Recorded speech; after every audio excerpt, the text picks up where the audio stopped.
The first time adamantium appears in the MCU is in Captain America: Brave New World. Adamantium, a fantastic metal from the original comics that is essentially indestructible, is a crucial story component in the new Captain America film, which stars Harrison Ford as President Thaddeus Ross and Anthony Mackie as Sam Wilson.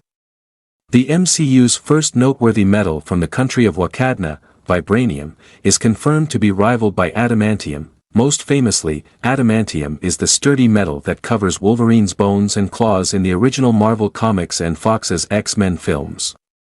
But now, as a valuable new element sought after by several countries, adamantium is making its MCU debut, most likely to set the stage for the eventual emergence of an MCU Wolverine. Although the world's nations first engaged in conflict over adamantium and its exclusive source from the celestial mass that appeared in 2021's Eternals, Captain America: Brave New World reveals that President Ross is proposing a new treaty with the goal of distributing adamantium and its useful applications among the nations of the world, particularly France, Japan, and India.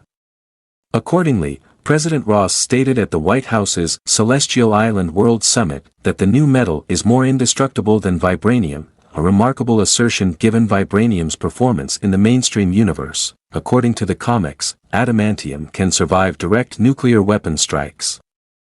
Even the strongest punches from superhumans like the Hulk can be handled by it.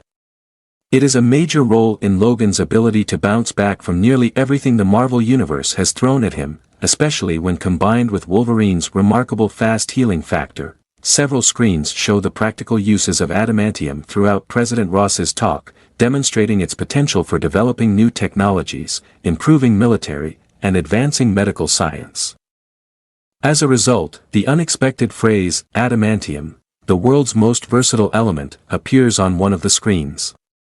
Given the numerous applications of vibranium that have been demonstrated in the MCU thus far, this is also a daring assertion regarding the new element. In addition to being utilized in the creation of Captain America's shield, Sam Wilson's wings, and several Black Panther outfits, vibranium is also utilized in a variety of ways by Wakandans in their daily lives. They even use it to cultivate the heart-shaped herb and other plants, and it's weaved into their clothes. In the Black Panther films and other media, it also powers their ships, shields, and other features. Similar to this, the undersea metropolis of Talokan has its own special uses for vibranium, chief among them being the powering of its artificial solar light source, called the Sastan.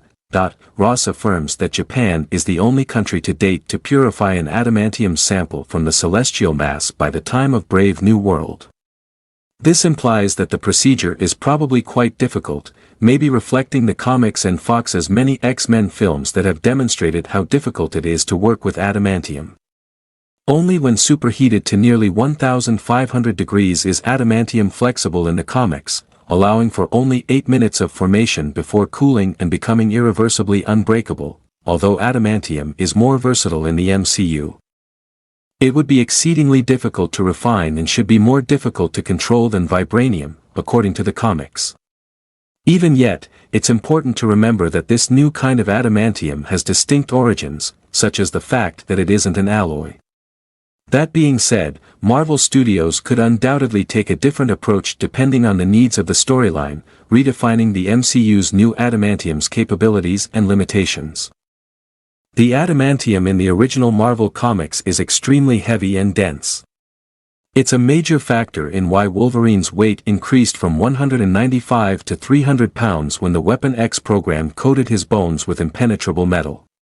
In contrast, vibranium is a third of the weight of steel, according to the MCU, and is nevertheless remarkably durable.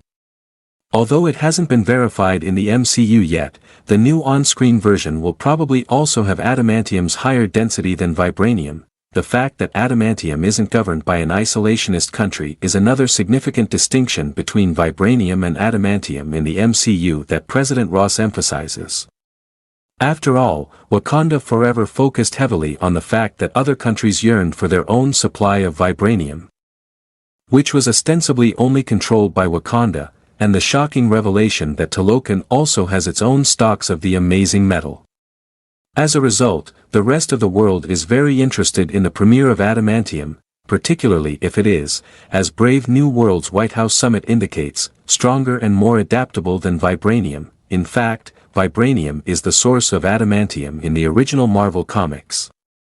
Instead of being a raw element, adamantium is an alloy created by joining steel, vibranium, and a number of chemical substances that are classed as such. However, Captain America, Brave New World reveals that adamantium originates from the celestial island mass that was formerly Tiamat, proving that this is not the case in the MCU. Unlike vibranium, which originated from a space rock that fell in the African territory that would later become Wakanda, the MCU's adamantium is even more unusual, with its own cosmic nature and origin.